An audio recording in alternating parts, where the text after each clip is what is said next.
Terima kasih pemirsa, Anda masih bersama kami dalam Berita Papua.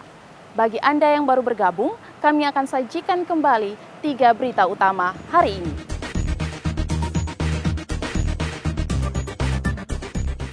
Ancam keluarganya menggunakan parang seorang warga di Mimika ditangkap polisi.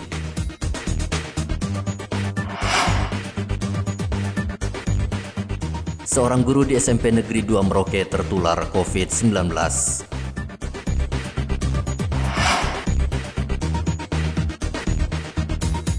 Pasca demo pengusaha asli Papua, Wamen PUPR inspeksi mendadak ke kantor BP2JK Papua.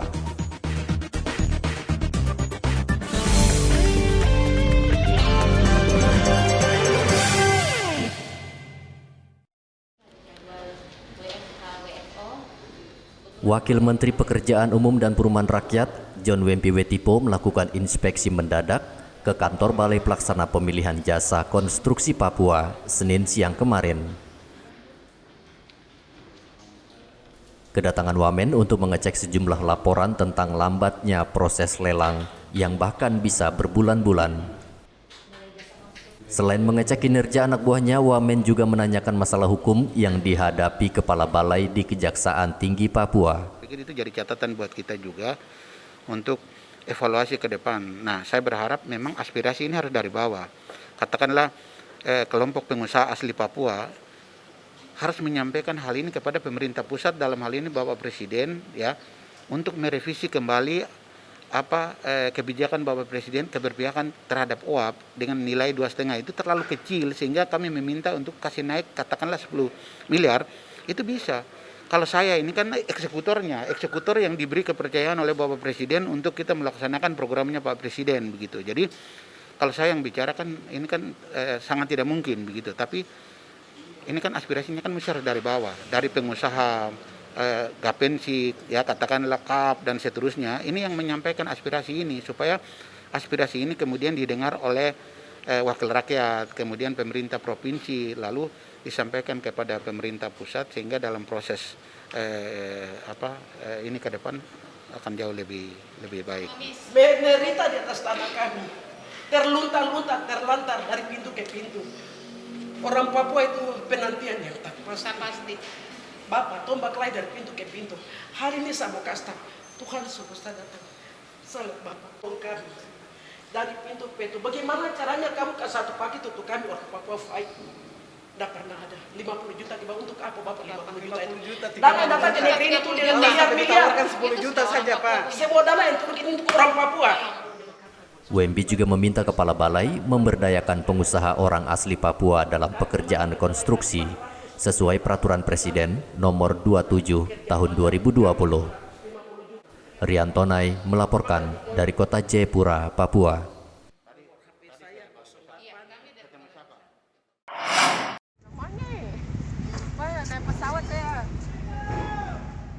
Kasus COVID-19 di Merauke terus meningkat, membuat warga takut menggunakan kapal laut untuk bepergian keluar kota. Dari hasil pemantauan di Pelabuhan Laut Merauke, jumlah penumpang yang menggunakan jasa transportasi laut anjlok dari hari biasanya sebelum ada pandemi. Pelni mengaku sebelum pandemi, ribuan warga menggunakan kapal untuk bepergian, tapi saat ini hanya puluhan warga yang membeli tiket. Nah ini kenapa bisa sampai penurunan penumpangnya cukup jauh ini Pak? Mungkin penurunan masalah orang masih riskan masalah pandemi, ya, karena individu masing-masing. Otomatis kan protokoler ini masih begitu ketat. Oh gitu. Oh gitu. Tapi penumpang yang datang cukup banyak Pak kemarin? Penumpang yang datang itu pun tadi yang Loser itu kalau nggak salah 40, yang Tata Mela 15? yang Tata Mela itu 15 Pak ya? 15. Oh gitu. Nah juga berarti minatnya, padahal ini sudah dibuka kuota untuk Intinya masyarakat masih awam masalah pandemi, mereka juga ragu-ragu akan berangkat. Intinya itu. Oh gitu aja Pak ya? Persyaratan protokoler yang sangat ketat. Oh gitu. Itu, gitu ya? Iya. Tapi logistik dibuat Pak ini? Logistik sementara kita masih los. Oh gitu. Ya. Logistiknya dari mana aja Pak? Biasanya kalau logistik Apa ini? Tatamelau. Yang Tatamelau itu dari Bitung, kalau yang Loser Loser kalau nggak salah dari mana? Dari Tual. sama Manado ya. Iya. Oh, itu muatnya apa aja Pak kalau logistiknya? Sembako kayaknya. Sembako ya. Barang campuran lah. Berarti ini lebih mengutamakan muatan logistik ini Pak ya? Betul. Oh gitu. Minimnya penumpang yang menggunakan kapal membuat Pelni Merauke mengisi kekosongan dengan mengangkut sembako. Muhammad Ridwan melaporkan dari Merauke, Papua.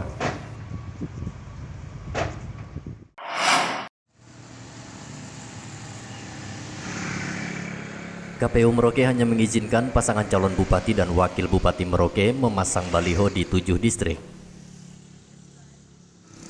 7 distrik tersebut yaitu distrik Merauke Kota, Tanah Miring, Semangga, Sota, Naukenjerai, Jagebob, dan distrik Okaba.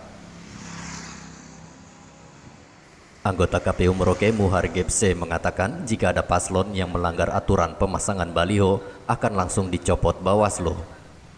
2x3 Baliho ya? 2x3 di masing-masing posko. Jadi kami harapkan jangan sampai ada yang lewat batas di satu kelurahan buat 5 posko. Ini sudah tidak sesuai dengan kesepakatan kita. Jadi kami bilang ekstra hati-hati karena di sini juga masyarakat menilai mana paslon yang patuh terhadap aturan yang ada. Nah, untuk 5 kawasan yang diperbolehkan memasang baliho itu kawasan apa saja Pak? Kalau untuk pemasangan baliho itu kami bagi dalam 11 wilayah zona pemasangan alat peraga. Toh? Distrik Merauke dengan penyebarannya 10 titik ya. Terus di distrik Semangga 1 titik. Nah, itu yang kami akomodir dalam SK kami. Sedangkan untuk distrik yang lain yang tidak terakomodir dalam kami punya SK itu nanti masing-masing paslon berkoordinasi kepada PPD setempat, PPK setempat dengan tripika yang ada sehingga di sana mereka bisa mencari zona yang memang betul-betul bisa dilihat oleh masyarakat, tersosialisasi apa yang menjadi masing-masing paslon punya gambar muka yang ganteng-ganteng itu dan juga visi misi mereka sehingga ada ketertarikan masyarakat untuk pilihan mereka seperti itu. KPU juga mengingatkan paslon yang berkampanye tidak menggelar konser musik untuk mengumpulkan massa.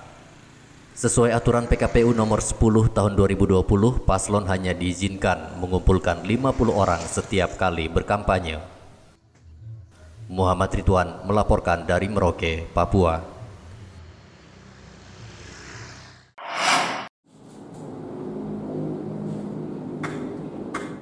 Tak seperti peringatan di tahun-tahun sebelumnya yang digelar meriah di lokasi terbuka dengan mengundang warga.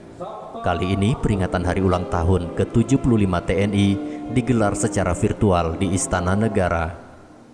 Presiden Joko Widodo menjadi inspektur upacara peringatan hari ulang tahun ke-75 TNI. Seluruh pimpinan satuan TNI dan Polri di ujung timur Indonesia mengikuti upacara secara virtual di Pangkalan TNI Angkatan Udara Merauke. Danrem 174 Animti Wanianggap, Brigjen Bambang Nuwoko meminta seluruh prajurit menerapkan protokol kesehatan yang ketat saat bertugas. Bagi seluruh prajurit yang bertugas khususnya di Papua Selatan ini, bahwa di samping mereka melaksanakan tugas pokoknya menjaga wilayah perbatasan negara antara Indonesia dengan Papua Nugini, tetapi kehadiran mereka juga untuk membantu masyarakat di sekitarnya. Dan saya sudah perintahkan kepada mereka, saya sudah ajak kepada mereka. Begitu mereka datang, saya sampaikan kepada mereka bahwa kalian akan bertugas di tanah Papua. Untuk itu, kalian harus mempunyai keberanian untuk mencintai rakyat Papua, untuk menyayangi rakyat Papua, untuk menjaga kehormatan rakyat Papua, untuk menjaga harga diri rakyat Papua, untuk menjaga martabat rakyat Papua. Dan mereka harus bisa membantu apapun bentuk bantuannya. Apakah itu hanya senyum, sapa, salam, syukur-syukur mereka bisa membantu sesuai dengan yang mereka bisa. Sementara itu di mimika upacara peringatan HUT ke-75 TNI diikuti puluhan prajurit Brigif 23 Kostrat.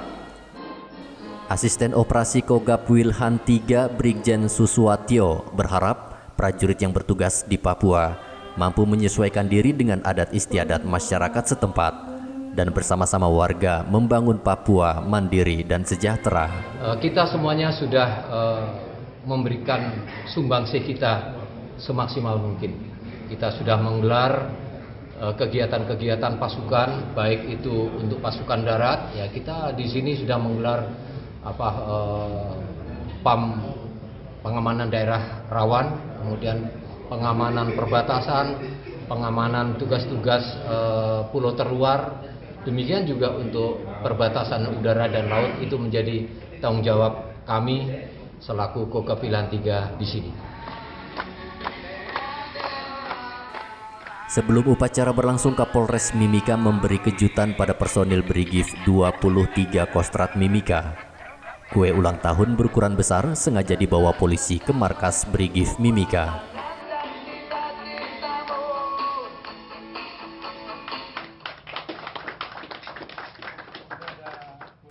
Sementara di Kota Jayapura, Kapolda Papua bersama Kajati dan Wali Kota Jayapura memberikan kue ulang tahun pada Pangdam 17 Cendrawasih.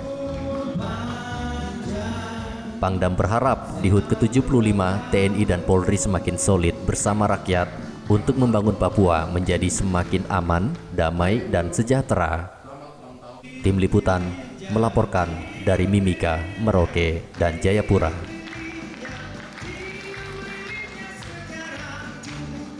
Pemirsa, informasi tadi sekaligus mengakhiri jumpa kita dalam Berita Papua. Saya Graciela Taime mewakili seluruh kru kerabat kerja yang bertugas menyampaikan terima kasih, selamat beraktivitas, sampai jumpa.